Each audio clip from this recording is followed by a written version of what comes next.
Welcome to Libby's Leadership Lab. I'm Libby Gill, and I'm here to help you level up your leadership skills so you can create the professional life you really want without sacrificing your personal life.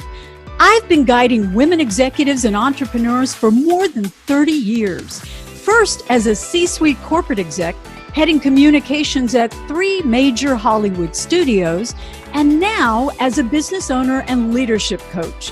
So let's get started. It's time to invent your future.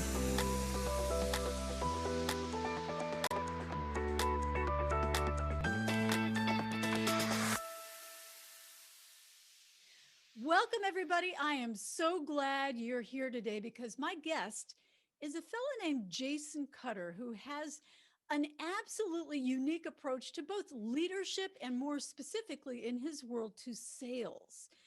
And I don't want to tell you about his background. It's really interesting and not the typical kind of background for an entrepreneur. So I'm going to let him tell you about it.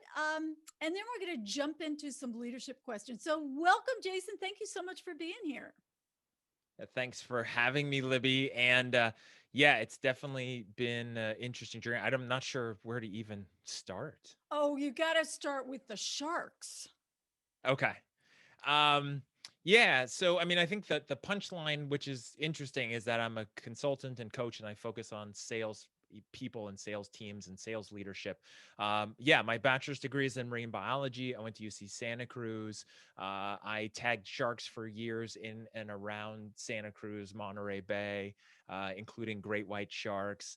And it's kind of an indication of my upbringing and my focus, such that I really didn't want to deal with people. I didn't want to deal with anything sales related.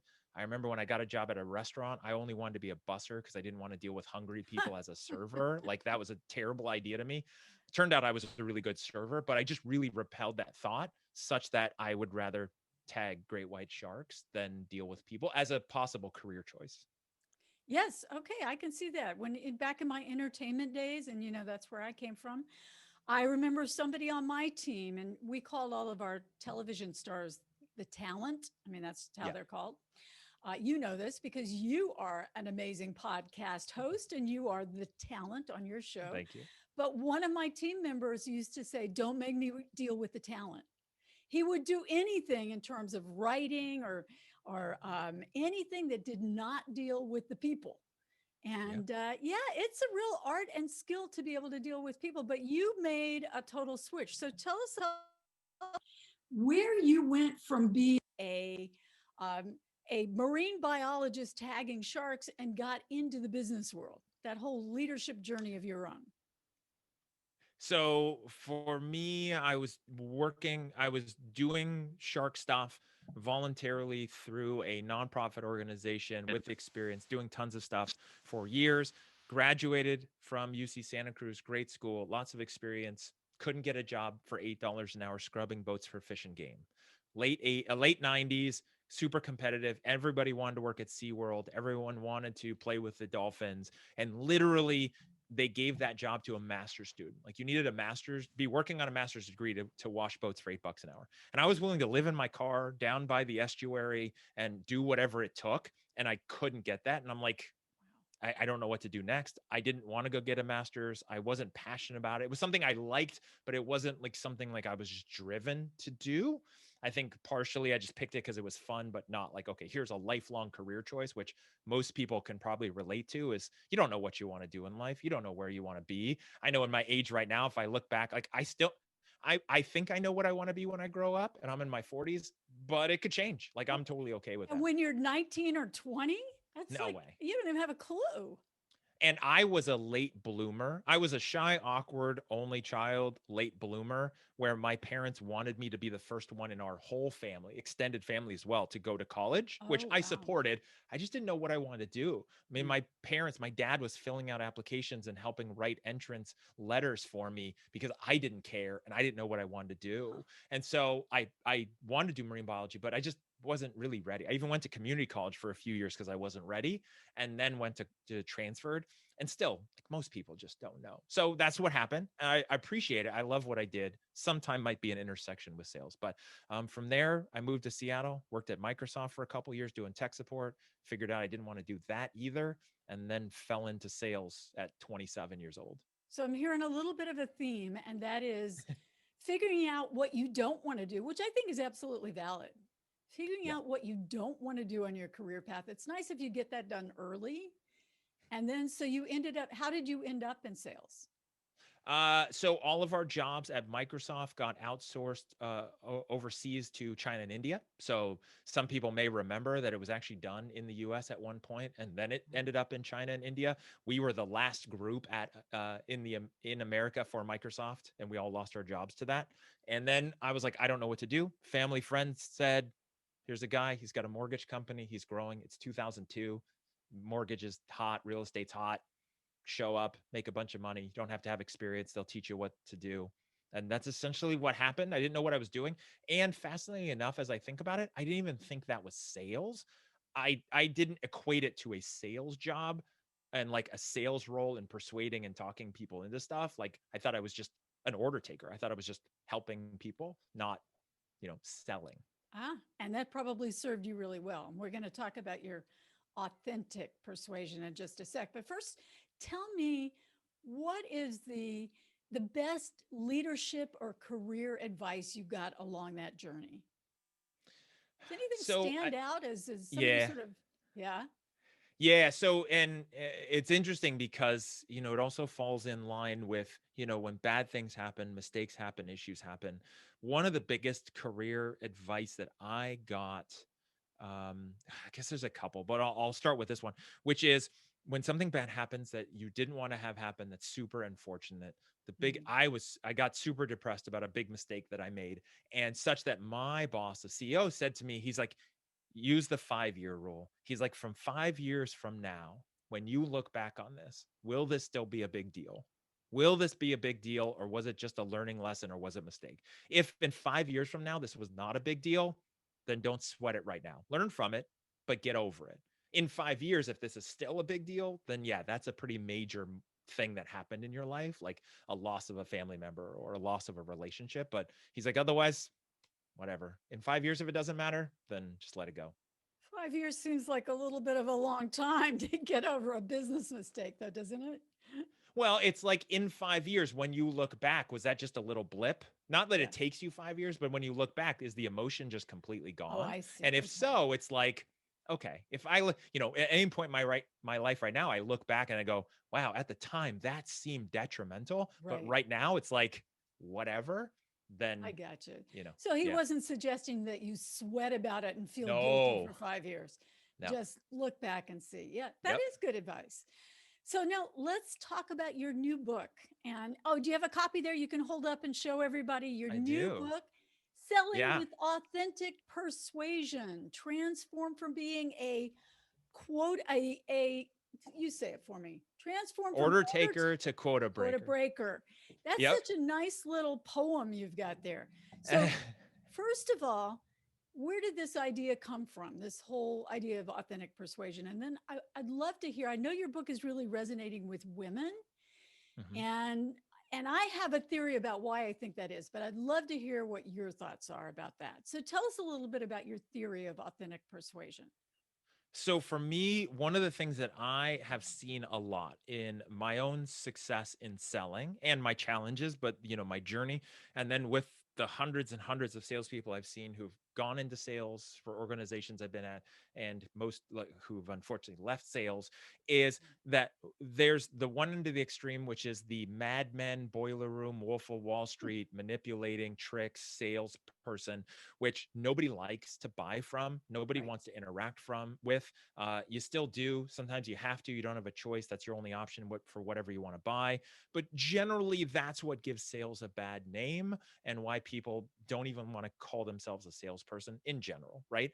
Um, And so there's that extreme. And then what happens is other people, life, you fall into sales, right? When you're kind of lost in life, a lot of people end up in sales like I did. They're not sure what they can do. There's the money opportunities in sales. So it kind of attracts people who think they want to make more money.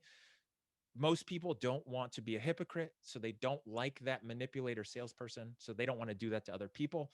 And then what happens is, I've seen it, they default to the other end of the spectrum, which is order taker, which is, here's the information, like me, know me, trust me, here's the information in the brochure, hopefully you buy, right? The sales strategy is hope. And that works sometimes, but not enough to be an effective long-term professional in sales.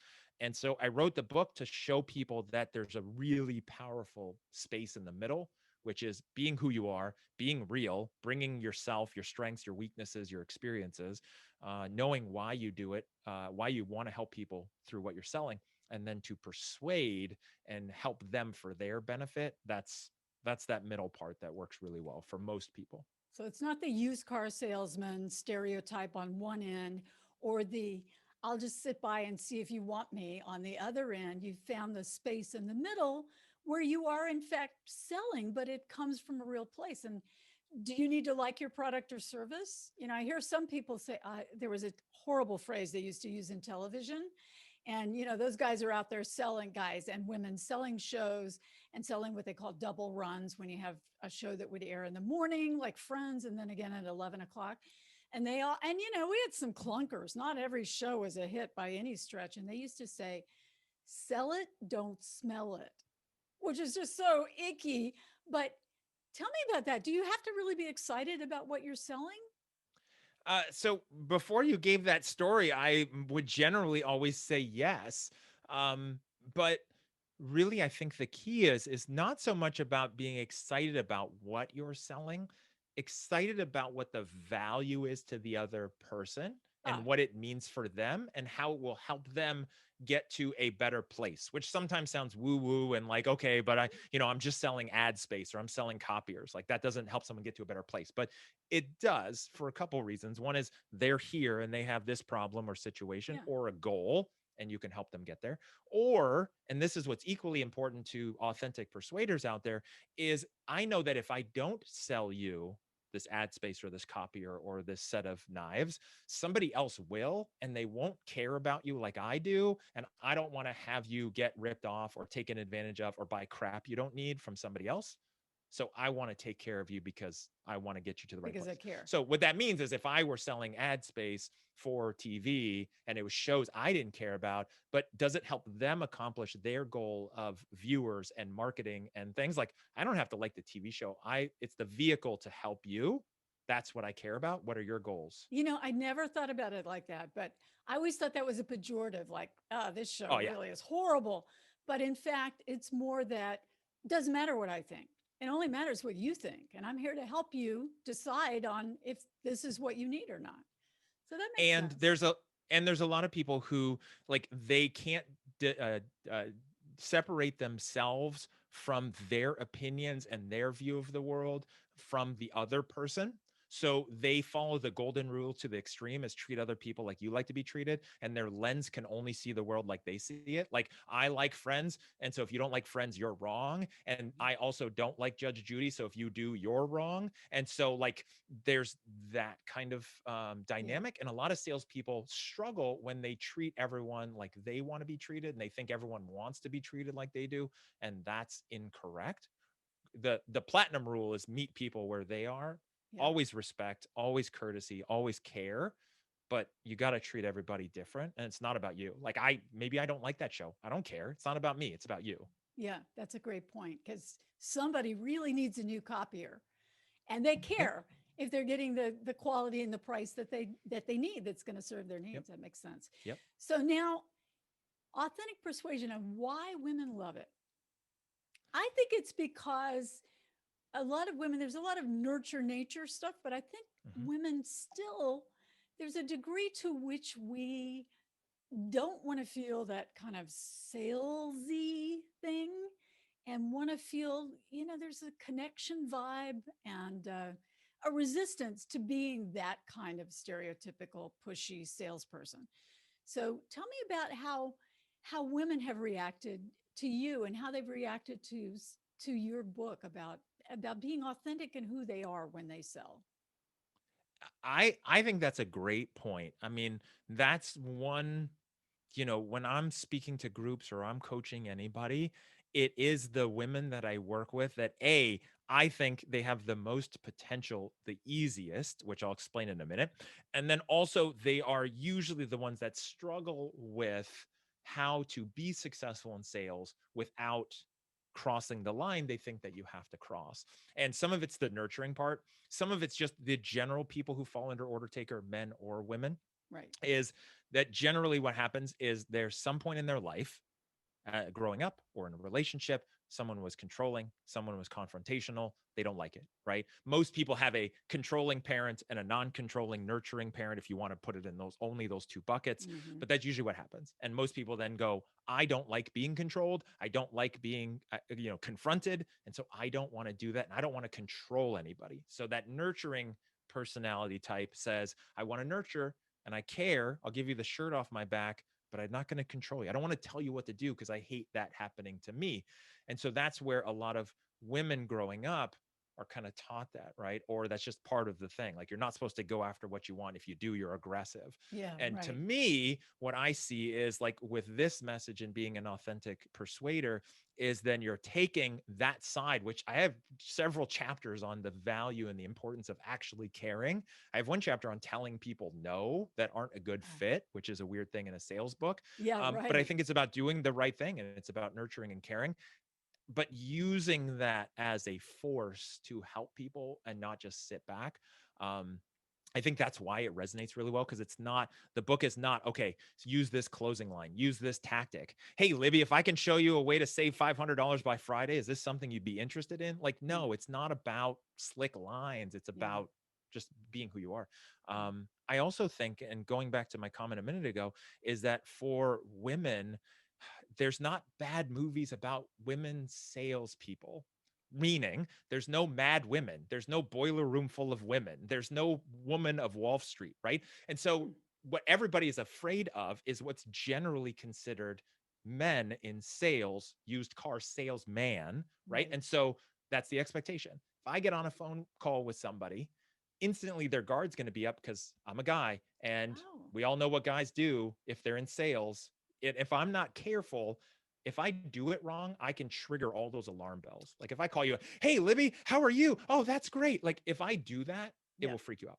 Women, there's no movies and shows about bad sales women with So there are bad no intentions. preconceptions There's that she's going to none. come. Like, women can walk into a conversation sales and people are like, oh, that's great. You must be trying to help me because there's no bad stuff about you. And so, if you harness that and you actually persuade and move people forward with intention and Right. sell for the right reasons, but take action, not just order take. I've always seen women in sales teams outrun the men across the board every single time if That they is have that so, ability. that is really, I would never have put that together, but I can see what Mhm, you mean. mhm. Um, yeah, it's sort of sexist in a It is. sideways but It positive is. way. And yet, one Absolutely. of the best that we both do a lot of professional speaking, and one of the best agents for speaking that I ever knew was a former teacher, and she Mhm, did believe that she was helping you make the perfect fit. She is teaching you what would be good for your clients, for your audience, or for your group, and it was always, I guess that's consultative yep. selling, but for her it was like, I'm just coming from being a teacher and wanting to share the best for your needs. Mhm. So interesting. So tell me, Jason, what are you most excited about today? What projects are you working on that have your fires going? The biggest thing for me is my 17 years in sales and sales leadership, like in corporations and companies, was all inside telephone sales, helping people with their finances, helping people out of debt, which was valuable, but it was all inside sales, which I think is the hardest thing. Over the Right. phone only, not video, not in person, just straight up over the phone. That's a special skill. Now I have clients who are all over the map, from like retail furniture to various things, and it's very diversified, which is fun and applicable, because what I'm finding in practice, not just theory in my head, is that these principles work everywhere and anywhere, which is fun for me, so that's cool. The next thing for me, and on a project basis, is how do I take this and do it at more scale? So more coaching, more seminars, more training, instead of just being on site, which then there's only one of me. And Yeah. so that's the fun thing, is expanding and seeing, where it resonates, who can I help in any industry. And what's next? Right. How do you Yeah. grow it? Yeah. That's the real entrepreneurial challenge, right? Is how do Yeah. I keep going? How do I make it bigger and better and serve more people? So let me ask you something. I always love to give people a challenge, encourage people to take a risk, to be leaders. And I talk to my clients about leader identity, which is simply that first step of leadership where you make a decision. Doesn't matter if you're a 22-year-old file clerk, you just graduated from college, or you're working at Jamba Juice, or you're a CEO. Somewhere along the way you make a decision to be a leader. And to me, it's having the courage to step up to the plate, to take some responsibility, to take a few bold leaps, whatever bold means to you. So I'm wondering if you can share a little homework assignment, an experiment, or an action step that you would like our listeners to take. So first thing, before I get into that, which I think is a great idea, one of the things I talk about in the book, and this is goes into the leadership side, is a lot of what I focus on, and I have a section in there, which is to help salespeople realize that they are if you want to be effective in sales, you have to be a leader, and not a leader of a team, not a sales manager. I mean, a leader of your prospect. So you Yeah. have to lead them. They have to follow you. Sales is much easier when you're pulling someone along with you across the finish line for their benefit than when you're pushing them across the finish line for their benefit or yours. When you do it right, you don't even have to ask for the sale, because you're such a leader. They want what you have. Yeah. They want to follow you, and they don't care what it takes. And again, you could be selling knives, you could be selling vacuums. Like, this applies to everything. Yeah. Um, Sales effectiveness and being a sales professional is being a sales leader to your prospect. So And expanding even more, like, I love it. I think that's great. yeah, I don't think a lot of people think of it that way. I mean, because Mhm. if you're an individual contributor inside a company, you can still be, you're not, people think it's leading a team, and that's not it. Yeah. It's you have to say, I am a leader in my own right, whatever it is I'm doing. I just saw a thing with a bunch of kids who decided they would volunteer for voting for the polls. College students started this whole thing called Poll Hero to encourage others to jump in and to really get involved in it. And I just thought there's so much we can do if we just say, I'm going to just step up and lead this effort or lead Mhm. this movement. So, what can you share? A bit of a challenge that people can try one action step in terms of their own leadership. So hopefully this works in terms of like a good experiment. But one of the biggest things, and this is kind of going to come out of left field, especially for manager leaders, but I think it applies to everybody, is that one of the things you've got to do as a leader is make other people feel like you care about them. Right? People will not follow you unless they feel like you care. You're speaking to them directly, at scale, or just one to one, right? And so people want to know that you care. One of the things I tell all my leaders to do in organizations is read the 5 love languages if you haven't. Learn the 5 love languages of all of your team, all of your staff, all of your people, and then meet them where they want to be. And if you're not familiar with the 5 love languages, it's basically saying that most people have one, maybe two of 5 different types of love languages. And that when they get that, it makes them feel loved. The problem is one of them's gift giving. If you have somebody, let's say a sales manager or a leader, and you think most people treat everyone like they want themselves. So they like getting gifts. Sales manager gives out gifts, gives out cash. If you've got somebody who wants quality time, that gift will fall on deaf ears, and all they want is 5 minutes with you or coffee for 10 minutes. And so organizations that do it really well and leaders that do it really well, they don't treat everyone like themselves. They take that off. They stop treating everyone the way they want to be treated. Use things like disc, use things like 5 love languages, which is super easy, and then give everyone what they want.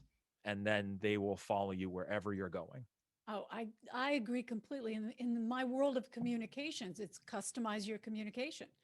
You don't Mhm. speak to everybody the same way. So the challenge is out there, everybody. Read 5 love languages. And I take it a step further. Go through your team and figure out, or Mhm. the people in your family and your life, and figure out what's their language and how can you meet them where they are. So where do we find out more about you, Jason, and all the cool things you're doing? Easiest, simplest place is jasoncutter.com. So that's a hub for everything that I have going on.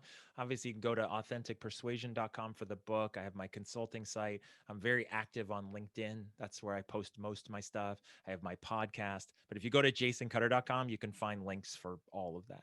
Everything. Thank you so much. I've not read 5 love languages. I'm going to order it today and get to work on that. So thank you for being here, Jason. See you soon, everybody.